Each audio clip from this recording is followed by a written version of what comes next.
Good evening, believers. How are you doing today?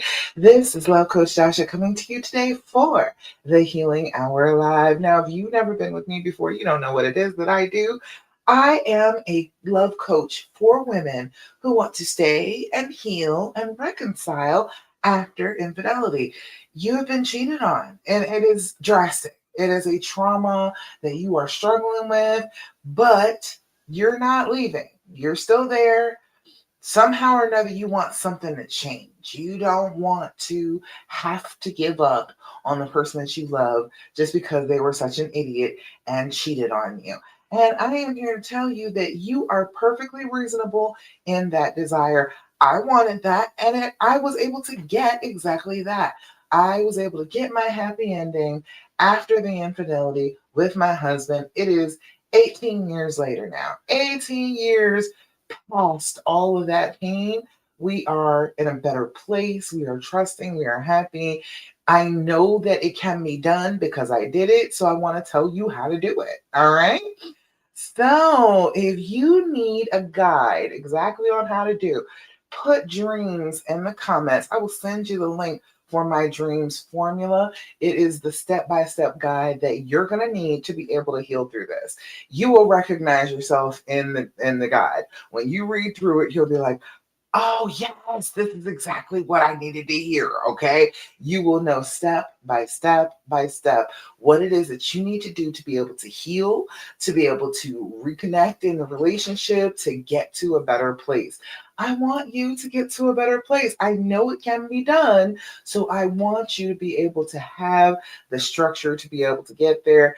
Put dreams in the comments if you would like a copy of my dreams formula, how to heal and reconcile after infidelity. All right. So, uh, it has been a super busy day for me. I am in Virginia, and we are expecting the big old weather, the snow, the freezing rain. It's about to be a thing. So I've been running around all day trying to make sure we got all the stuff that we need to make sure we're nice and comfortable for the storm. Picking up grocery order tomorrow morning. Things should go well, but we may be out of power for a couple of days. So we'll see how the weekend goes. So it's been a super busy day for me. So I'm glad that I get to come and talk to you. This is my safe place. I know about everything that I'm going to talk to you about. I've been unsure all day, but I am sure about how to heal and how to reconcile. So come on in here, join me. Come give me your questions, put them in the comments so that I can answer all your questions about healing and reconciling. I got answers for you. Okay. All right. So make sure I can see everything. Love Coach Dasha. I am on the Love Coach Dasha page on Facebook. I am in the Love After Cheating group on Facebook. And I am on YouTube. So make sure that you come and you join my group. Join Love After Cheating. If you have been going through this trauma by yourself, there is no reason for that. You can come and join in with other women. The group is 6,000 strong that are doing the exact same thing you are. They wanted to stay, they wanted to work it out. You are not by yourself. All right. All right. Okay, I can see everything. Fabulous. So, we always talk about this because I want you to know that being cheated on is a trauma. And when you are going through a trauma, that is a physical experience. This is not just, oh, my heart is broken. Yeah, that's a physical thing that's happening to you, okay? When you are thinking about it and it's going through your head every 5 seconds all throughout the day, that is a physical thing that is happening to you.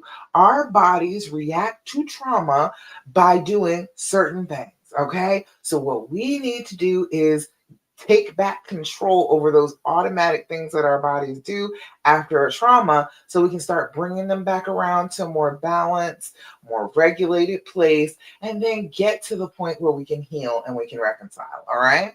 So, the very first thing that I'm always going to teach you every single time we get together, I need you to be doing your deep breathing. Have you been doing your deep breathing? If you are not, you are doing yourself a disservice. I need you to get on that.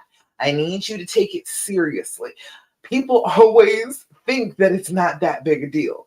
But your breath, the way you breathe, informs your body and your brain about what state you're in. If you are gasping, barely inhaling, barely exhaling, you are on the struggle. Your body understands that you are struggling, so it thinks that you're in danger. It thinks that something is wrong. We've got to control that breath and bring it in fully and exhale fully, letting go of excess carbon dioxide while we're breathing so that our bodies know we're not in danger. Okay? There is a switch in your brain that picks up on how much carbon dioxide is left in your lungs. If you are accumulating carbon dioxide in your lungs, your brain thinks that something is terribly wrong with you. All right. And that is exactly what happens when you do that gasping breath of fight or flight being all triggered. We don't want our brains to think that we're constantly under attack. So if you do your deep breathing, you are showing your brain that you are not under attack, you are safe, and you are in control. So we're going to do our deep breathing. What we do is 4-7-8 breathing. Now, what you do is blow out as much as you possibly can. All right. Then you're going to inhale through the nose for about a count of 4. Going to hold that breath for a count of 7. And then you're going to blow out like you're blowing out an entire cake full of birthday candles for a count of 8. We're going to do this 3 times in a row, but I want you to do it 5 times a day as you are developing your practice, as you are getting to the place where you are calming yourself, regulating yourself after this trauma. 5 times a day is going to be super important. Doing it frequently and reminding your body over and over and over during the day that you're safe is going to help you to heal a whole lot faster. Okay. So we are going to do it together 3 times. You all let me know how you feel when you're doing the deep breathing. Okay. It should be a physical difference. Something should feel different inside your body when you're doing this. All right. So first things first, blow out. Make the noise of blowing. Inhale through your nose. 2, 3, 4. Hold it. 2, 3, 4, 5, 6, 7. Blow out. 2, 3, 4, 5, 6, 7, 8. Again. Inhale. 2, 3, 4. Hold it. 2, 3, 4, 5, 6, 7. Blow out. 2, 3, 4, 5, 6, 7, 8. Last time. Inhale. 2, 3, 4. Hold it. 2, 3, 4, 5, 6, 7. Blow out. 2, 3, 4, 5, 6, 7, and 8. Beautiful. I love it. How does it feel when you do your deep breathing? It should feel different in your body. Some people start yawning uncontrollably. Some people feel like they get a little lightheaded. Some people get a little bit more energy. Some people get sleepy. How do you feel when you're doing the deep breathing? Put that in the comments. Let me know. All right, so that's the first thing. One of the practices that you're going to use to start to feel better, to heal your brain, to heal this trauma in your body after infidelity, doing your deep breathing. Now, the second thing that you're going to do, the second practice that I'm always going to teach you, this is the stuff that I teach my one-on-one clients, the people that work with me on a day-to-day basis. I have them doing these things consistently. When you are doing them consistently, when you're constantly being reminded of them, they start to take effect a lot sooner. All right.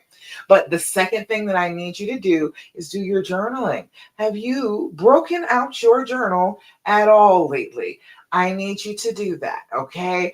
We need a place to get those thoughts out of our head. We need a place to put down the negative, repetitive thoughts that come with trauma. Trauma changes the way that your brain works. So if you have these negative, repetitive thoughts and you just keep examining them, letting them trip over themselves in your brain over and over again, you are going to wear yourself out and you are going to make a rut in your brain where this negative thing is always sitting and you will keep running into that negative thought. We have got to get those thoughts out of our head and down on the paper. A lot of the time, if you have a negative, repetitive thought and you write it down in your journal, in a book, something physical, something you can put in your hands. You can open the book and find it in the pages. When you do that, your brain says, oh, it's safe. She wrote it down in the special shiny book.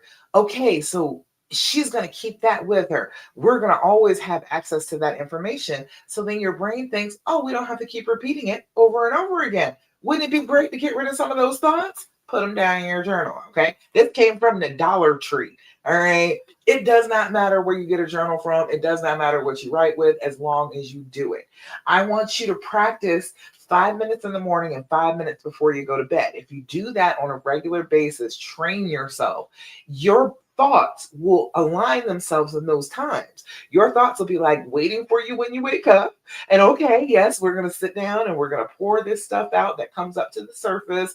And we're going to start our day without that on our brains. We're not going to start the day with that weight on us. We are putting it down in the book and we can come back to it anytime we feel like it. So then you're freer during the day. Then at night, before you go to bed, it is a great way to be able to go to sleep. If you're having trouble sleeping after this trauma, after you've been cheated on, you need to use your journal to be able to get those thoughts out of your brain before you try and lay down and go to sleep. When you are in bed and the thoughts are just going, it's not conducive to your healing. You need sleep to be able to heal. So if you write the thoughts down, take about 5 minutes. Again, the stuff that bubbles up to the top, the most top of mind thoughts, put those down and tell your brain, hey, they're here. If you want to work on that unconscious while I'm asleep, you feel free, but I need to sleep. I need to be able to rest in order to heal and be safe. I can't be safe if I'm exhausted. I can't be safe if I've been awake for 3 or 4 days in a row. I'm psychotic at that point. I cannot keep myself safe. So I must sleep. You work on it. You are at liberty to feel free to run this through all night if you want to, but don't wake me up about it. All right. Don't give me nightmares about it. Assign your brain the task. Let it work on it during the night. And then when you get up to do your morning journaling session, ask your brain, hey, did you come up with anything from this, what we were talking about last night? Any thoughts, any ideas, any way you want to, go about this? Do you have something for me? Okay, well, if you do, I'm gonna write it down in the journal. All right. Now, when you're doing your journaling, you need a couple of things. You need your date, you need your time, you need your level of anxiety. The date and time are there to show you when things happen. You will discover that there are certain thoughts that come more in the morning, and there are certain thoughts that come more in the evening. If you journal in between, then you will start to see a pattern of the times that you are tending to need to journal to get something out of your head.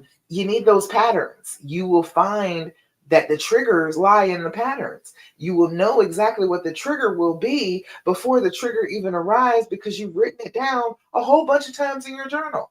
You need this. This is scientific information for you. All right. And then your level of anxiety. Your level of anxiety can be from 0 to 10.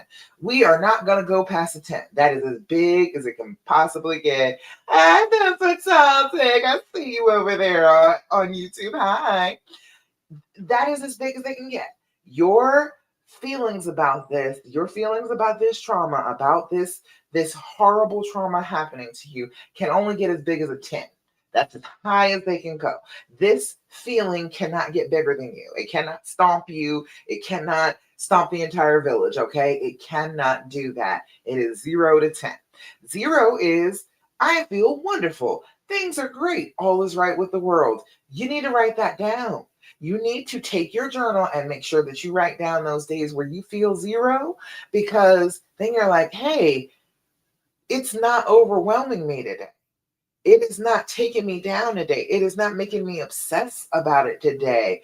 I am actually feeling pretty confident that things will go better for me. All right. That's a 0. I can't see your whole name over there, but thank you. I appreciate it. I definitely am sexy. All right. Yeah, I appreciate you.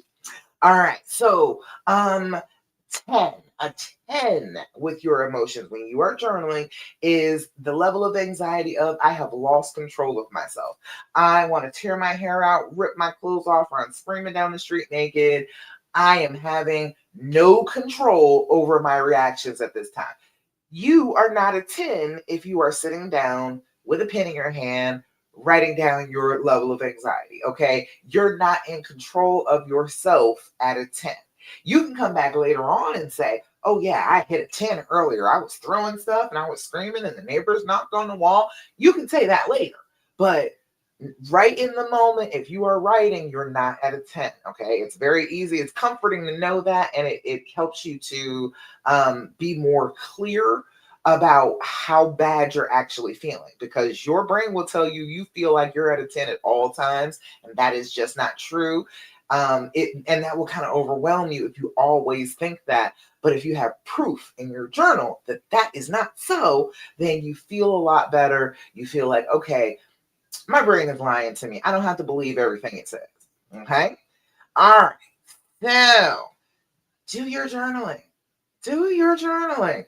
Couple times a day, give yourself that self-care time. If you want to heal, if you want to ever get with this person and reconcile and feel better about this relationship, do your journaling. Okay. Third thing that I'm always going to tell you every time we get together, I need you to develop an attitude of gratitude. I want you to be focused on the things that make you feel grateful. Okay. We are grieving when we're traumatized, right? We're thinking about some kind of a loss, even if it was a loss of, oh, I thought this person was perfect and they would never hurt me. That is a huge loss for you. So the way to start to combat that is to deal with the things that you are grateful are in your life. These things are still here. These things are still present. It is a good thing and it is in your life. So you don't have to feel like your life is devoid of good things. It will show your brain that you intend to look for the good and have those good things in your life. And then your brain will take over and start looking for those good things as well. It will start serving them up to you. Be like, okay, well, what about this? This is a thing to be grateful for, isn't it? This is something we really love. I bet you this is the thing you feel grateful for. It'll start just giving you things. If you can hold on to a positive thought, something that you are grateful for, something that you are happy about for 17 seconds, your brain will respond by trying to give you another thing to be happy about. Okay. Just holding on to that good thought will lead you to another good thought if you just hold on to it long enough. Okay. So that's what we're doing. We're training our brains after this trauma. Yes, they are doing exactly what their job is. Our brains are doing their jobs. When we have been traumatized, it goes about telling us that everything is unsafe and we need to watch out. It is doing exactly what it should do automatically. However, we don't want to live in that automatic state because that's all fear. That's all, it's all fear. It's all, I'm scared something bad will happen to us. That is what your body is responding to. So if you want a life where you are in control of your life and not just responding to fear at all times, you've got to choose that. You've got to decide on that. And coming back to your gratitude practice over and over and over again is an excellent way to decide. Okay. All right, so let me know what you're grateful for. Put it in the comments. If you got something that you are super grateful for today, I am on Love After Cheating. I am at Love Coach Dasha, and I want to hear about it. If you're on with me on YouTube, I want to hear about the things that you're grateful for. I will give you a little shout out. I will talk about your good thing. I will cheer for your good thing. And you want to share those good things with other people who are experiencing this trauma, because that inspires them to remember that good things are happening. When you meet up with somebody else that's been cheated on, other women that have been cheated on, a lot of the time you end up hearing negativity, right? If you are a woman that's been cheated on and you are talking about things that make you feel grateful and happy instead of the misery of the situation, a lot of the time you can be an inspiration to another woman who is trying to get there, trying to get to that place of being happier than rather than being so miserable, being stuck in the pain. Okay. So put it in the comments if you got comments. Let me see over here on Love Coach Dasha. Charmaine, I see you over there. And Angela, hey girl, how you been doing? We gotta catch up. She's a moderator in the Love After Cheating group. I'm like, we gotta catch up because I haven't talked to her in a little bit. I haven't talked to y'all since last year. So I would love to get back with you. Charmine, I was just thinking about you today. I would love to know what is going on with you, how wonderfully you're doing. These are two of my girls. They're with me. They be doing the thing and getting results. All right. Okay. All right. And the last thing, the last of the practices we're going to talk about right now is a very simple one, but one that you're probably not going to like. I want you to stop asking him all those questions. Stop asking him questions about the affair. Stop asking him questions about the pain, about his thought process, any of that. Stop it. Okay. There is no reason for you to ask any more information. You've got enough information. I know that your brain keeps telling you, I have to have all the pieces. I have to know everything that happened to be able to heal. That is not true. That is the trauma talking, and it is trying to convince you not to heal. It's not trying to heal you. It's not trying to help you at all. It's not saying, oh, yes, yes, it's telling you once we get all this information, then you can heal. And that's a lie. You don't need all of that information to be able to heal. It makes it harder to heal when you are dealing with all that information, all of these things that you can just reach out and touch all of these details about what happened when you are trying to heal, when you're trying to move forward. Your body and your brain will just throw these things at you. Be like, but what about this? Some piece of information that you collected that doesn't change anything, doesn't change the fact that you want to stay and reconcile in this relationship. It does not change that. But your brain will keep telling you it does. And so you've got to stop the process of asking all of those questions. All right. Thank you so much. I appreciate it. And my lips, this is all Fenty, girl. Fenty. Fenty is doing the thing. All right. Okay, so we have got to stop asking these questions. Now, I'm telling you, I know that it is a trauma response that is happening to you when you ask the questions. What positions did you have sex in? Did you tell her that you loved her? All of that. All right. I understand that it's a trauma response and it's hard to get rid of that. Instead of asking those questions, give yourself a break and try one of these, okay? This is it's from the good people at the Skin Deep. This is like a $30 game, but it's excellent, all right? There's 199 questions about you connecting with your baby again instead of trying to ask questions about the pain. We are leaning into questions about your connection together. So, instead of asking the questions that you want to ask, try a few of these. All right. This one says, what do you think is the source of my joy? Would you like to know what he thinks is the source of your joy? Wouldn't that be interesting to know? What do you think is the source of my joy? He might give you something you never even thought of before. All right. Let's see. I just asked that one the other day. What is one thing you never want me to forget about you? Oh, that's a sweet one. When they're long gone, if you have a wonderful, beautiful life together and you make it to the point where death does you part and that person leaves you, what is one thing you never want me to forget about you? If we're ever to be parted, what do you want me to know? What do you want me to take to heart and remember? It's a good question. Isn't that a better question than the questions you want to ask? I'm trying to tell you it is. I promise you these are much, much better. All right. And one more. It's the beginning of the year. It's time for me to shuffle this deck again. It's 199 questions, so I never run out. This one says, what's the first thing you noticed about me today? Oh, and good question. What's the first thing you noticed about me today? All right. So isn't that a better question? Wouldn't you rather hear the answer to that? I think that's a better question. All right. If you want to connect, if you want to heal, stop poking at the wound by asking question after question after question. I was a nurse for 25 years, and there's a saying, the fastest way to heal a wound is to keep your fingers out of it. If you keep on digging in there with your grubby little fingers, you're going to introduce all types of bacteria. If you keep on asking the same exact questions, wiggling your finger around in this wound, you're going to make it infected. You're going to give yourself extra problems. So take your hands away. Let's wash this up, bandage up that site a little bit, and ask questions that do not dig into that painful place over and over and over again. Does that make sense?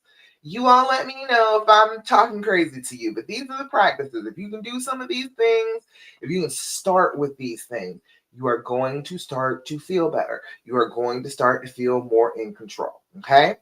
Angela said D-Day was May 12th, 2022, celebrated 29 years together on the 20th of this month while on a cruise. See, Angela, they out here doing the thing. Angela took everything that I was saying to her and she put it into her life. She put the application on, and then things started to get better. She healed up. She's not all triggered all the time. They're living a good life. Look, they're over here celebrating 29 years on the cruise. Congratulations to you. As a matter of fact, Angela, I'm so happy to hear that. Anniversary. It's so funny how the anniversaries get better, don't they? And the first couple of anniversaries after the cheating, you'd be like, I don't know if I even want to do this. But the anniversaries start getting better and better and better because you remember what you're actually celebrating. You're celebrating the fact that you made it a whole nother year together. This was a lifelong endeavor you went on. When you stood up in front of all your friends and family and God and everybody and said, hey, I want to be with this person for the rest of my life, that was a big undertaking. You're supposed to celebrate that. Even if the cheating happens, if you make it to the next anniversary, celebrate that bad boy, okay? Put your heart into it because you are doing exactly what you said you were going to do. Better or worse, sickness and health, richer or poorer, you were doing the thing. That is what the marriage is. It's a lot of pain and ups and downs when you are spending an entire lifetime with somebody. Some bad stuff is going to happen. But then every year on that anniversary, you come back to that beautiful, young, blushing bride that you were and remember that this is exactly what you signed up for. You signed up for a lifetime of the best and the worst with this person. It wasn't about expecting that everything was going to be wonderful. It will be wonderful because I have this person. That's the reason you married them in the first place, isn't it? We gotta remember that. Emma said, Dasha literally helped us save our marriage. This has been the best anniversary in years. I know that's right. That's what I'm talking about. The anniversary just keep getting better and better after you dealt with the infidelity. You start to heal up. You appreciate each other again. You fall in love all over again. Oh, it gets better and better. All right. I got some plans for this year's anniversary. We're going to go do some things this year when we have our anniversary in October. I'm excited. I'm not going to tell anybody about it, but we're going to do some things. All right. All right. So excited. Love it. Love to hear it. So we wanted to talk to you a little bit because I know, I seem a little bit bouncy. I'm always a little bouncy when I talk to you, but I'm not bouncy. I have been tired. It's been a day. It has been more than a day. It's been a couple of months, but it has been a tiresome day. I don't have a lot of energy, but when I'm here with you, it comes out. All right. But because I feel like that, I'm like, you know what? That goes with what I was going to talk to you about tonight. Why the healing requires structure and not just your willpower. Okay.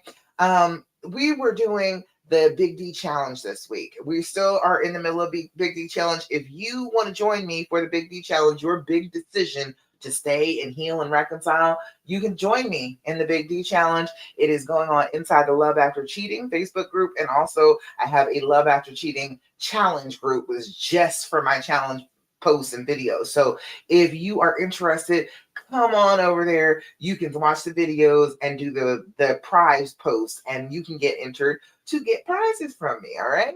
But we've been talking about the last 4 days, the steps, the decisions that you can make that make you feel more comfortable with the idea that you're trying to stay, you're trying to heal, you're trying to reconcile in favor of the love instead of that automatic response of the fear. That's what we've been going for, making the decision in favor of love instead of the fear. All right. So we talked about day one, we talked about making that decision, telling our brains what we want. I am choosing the fear over the love. I am doing that. That is what is happening. No matter what the situation is, if it, I can clearly see this is the fearful thing to do and this is the more loving thing to do, I'm going to try and do the more loving thing. Whatever the opposite of the fear is, I'm going to do the opposite of it. Okay. We were talking about your triggers and what your triggers are showing you in your body, how to start handling those. We were talking about the fact that this trauma is a thing that creates a whole lot of grief. You lose something, you feel bad about your loss. And so coming at it with gratitude is going to help you to keep your mind on the decision that you've made. And then we talked about the actions today, how love is an action word. It's not just a noun, it's not just a thing, it is a verb, it is a thing that you do.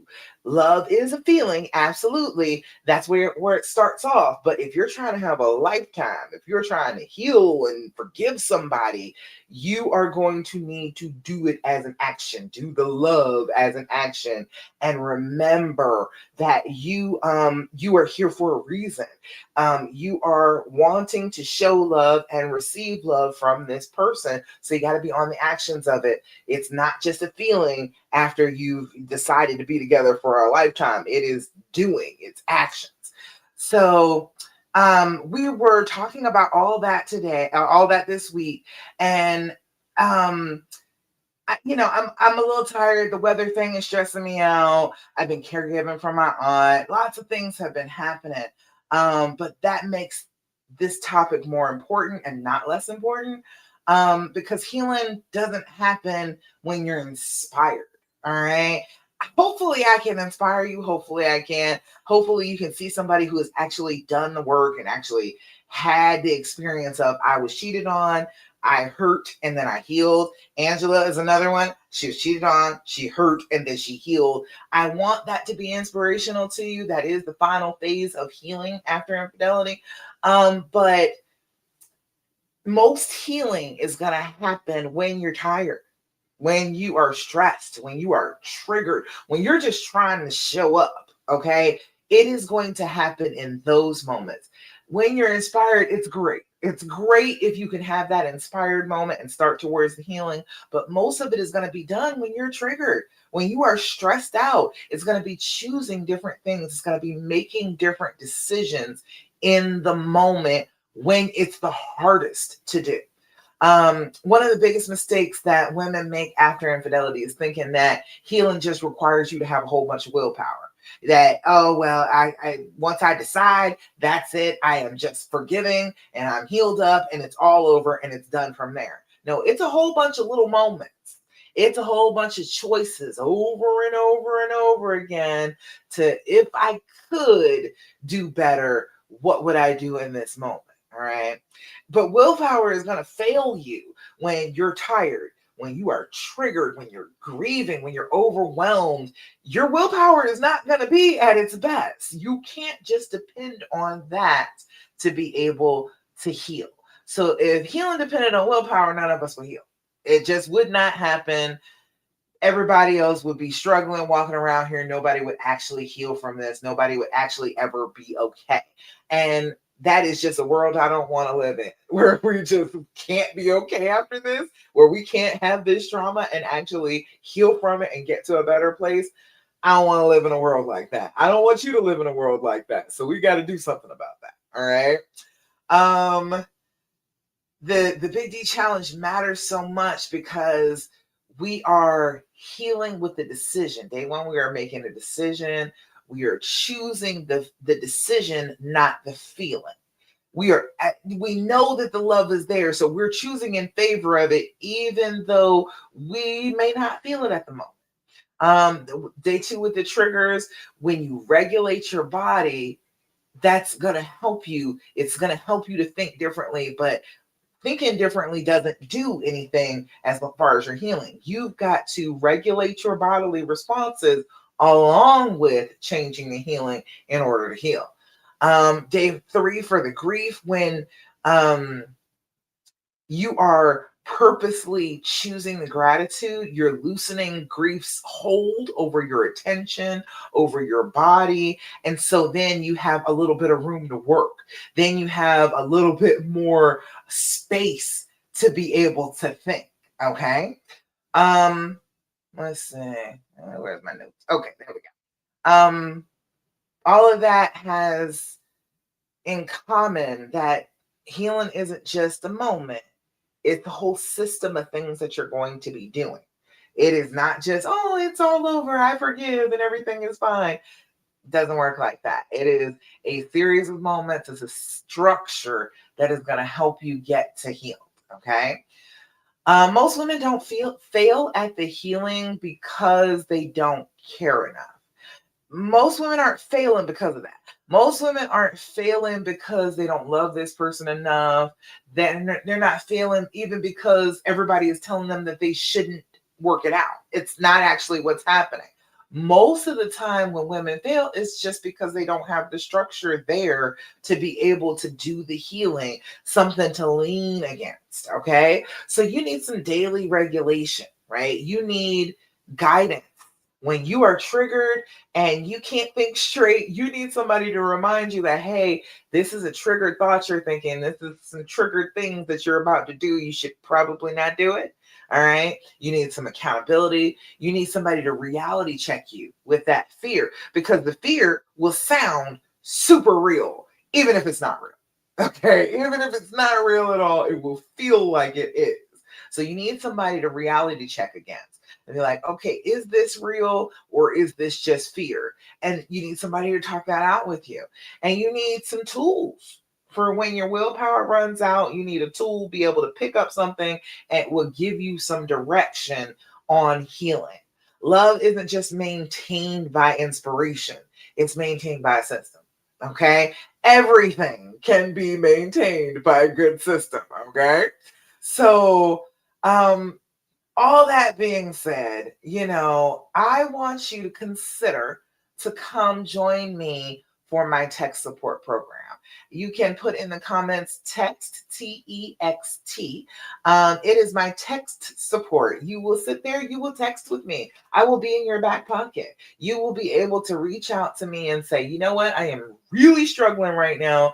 I need somebody to reality check this. I need somebody to tell me that validate me, give me some direction right now. All right. I always you're validated with me, so I'm gonna point out like things that you can do more than just, oh, your feelings are valid. Your feelings are valid. They always are.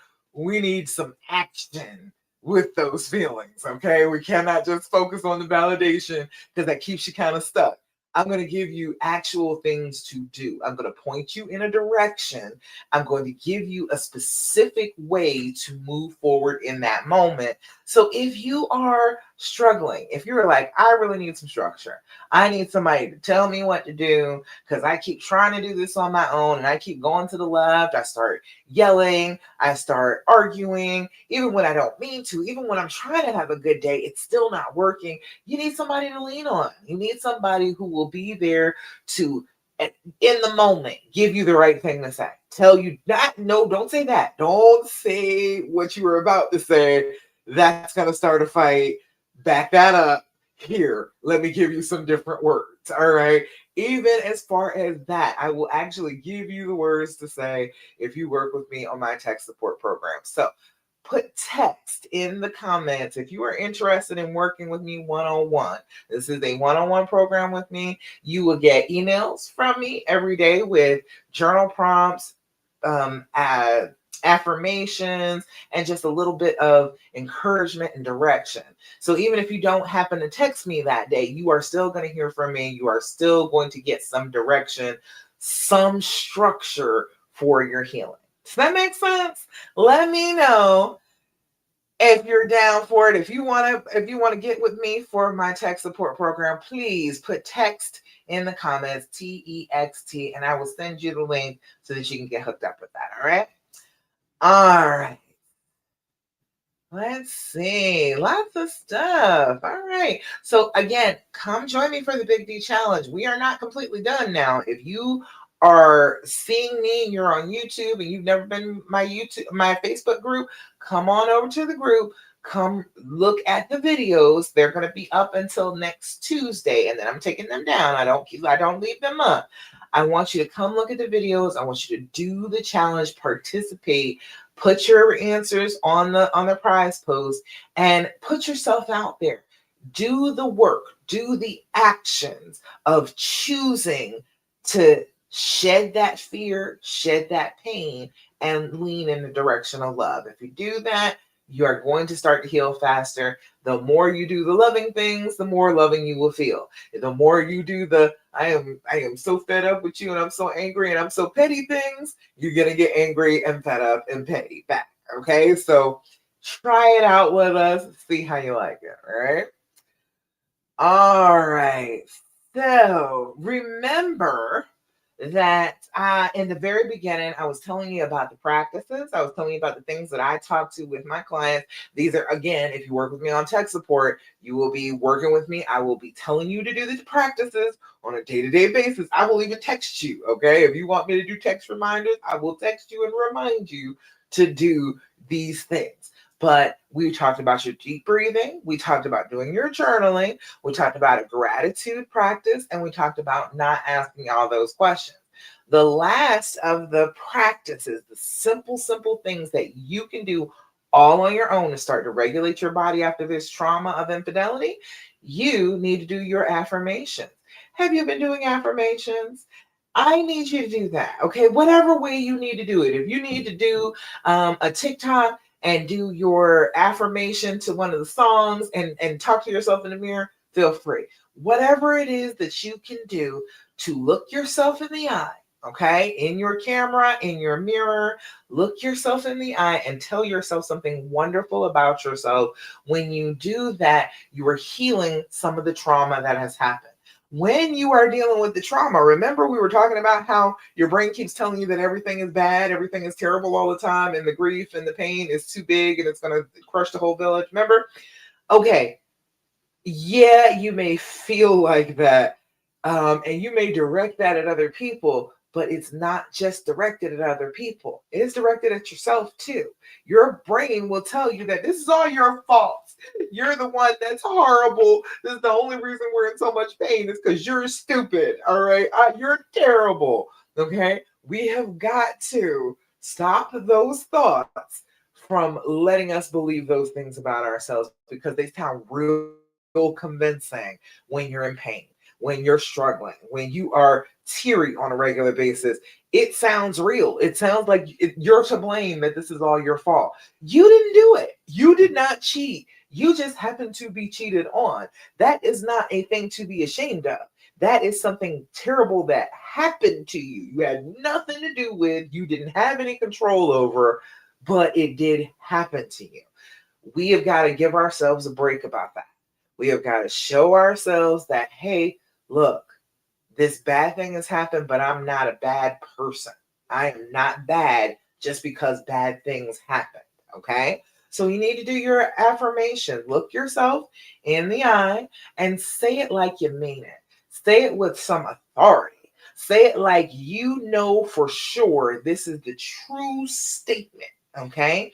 When you do that, you have a record in your brain saying, oh, this is a good thing we said about ourselves. She really likes herself. All right, so maybe she's not as bad as we think she is. Maybe she's not as bad as, oh, she's the cause of all this pain and suffering. All right. It starts to change your mind about yourself, which helps erase some of the damage from the trauma.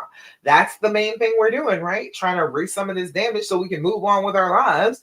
That's what you need to do to help feel better about yourself, is tell yourself good things about yourself.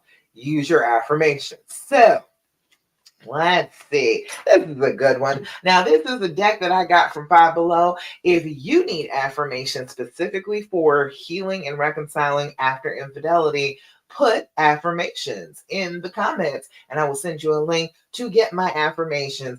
60 days worth of affirmations, 60 days of me talking to you about infidelity. The affirmations are specifically about how you're going to heal and reconcile after infidelity. Okay. All right. But today's affirmation says, today I am learning. Today I will focus on learning to grow into a better person. I love that. We want to grow. We want to be different. You are not going to be the same person you were at the beginning of your life at the end of your life if you did it right. Okay. You will probably not be the same person, and that's not a bad thing. You're good in all your stages. You're good even in your pain, even in your trauma. You're still good. You are still a wonderful person to have on this planet. You are struggling right now because you've been through this pain. You still want to love. You still are choosing, hey, look, this is somebody that I love. This is somebody that I care about. I don't want to give this up. That is a beautiful thing. We need more of that. People will give you a hard time about it. I am not one of them. People will tell you over and over again that, oh, you're a doormat and you're a pick me and you just want any old man. You don't care. If this is the person that lights you up, if this is the person that speaks to your soul, you shouldn't have to give them up just because other people will judge you because of what they did. All right. That is not necessary. You don't have to suffer and give yourself pain because other people don't want you to be happy. That's ridiculous. Ridiculousness. We're not doing it. We're not even going about that. We are choosing what we want for our lives, and that is a beautiful thing. I am happy.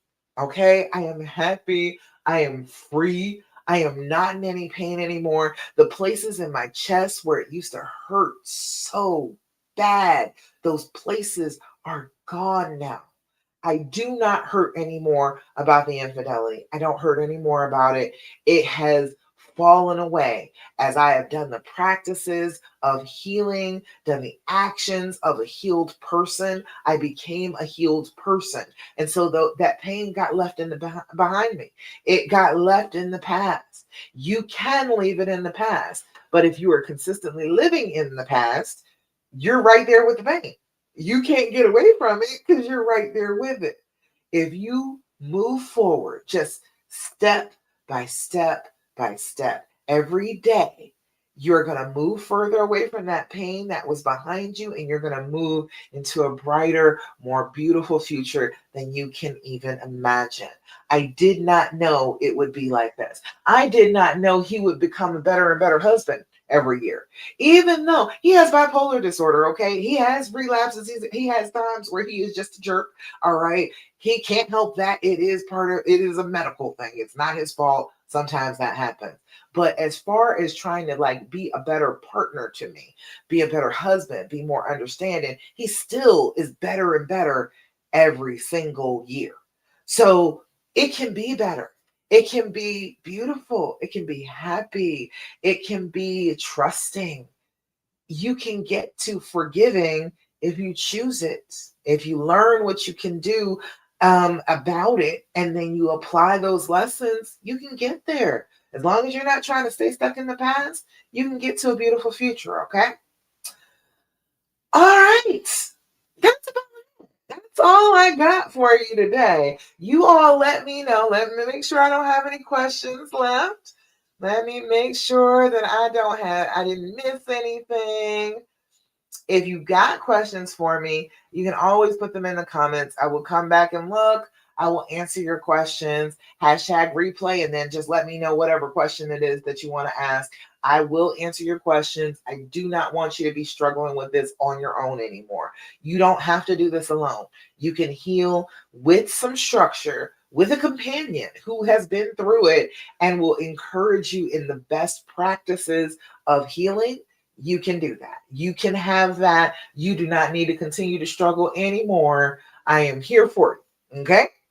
All right, y'all.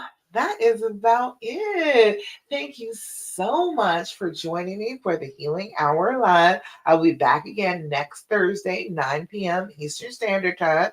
We're going to talk about healing, just like we do every week. All right. Um, in the meantime, I love you. And I'm so, so proud of you for exercising unconditional love when we need that real bad in the world today. And I am proud that you are choosing the life that you want instead of just letting fear determine what life you have. I am very, very proud of you. Okay. All right. Mwah! I love you. And I will see you again next week for the Healing Hour Live. Bye, y'all.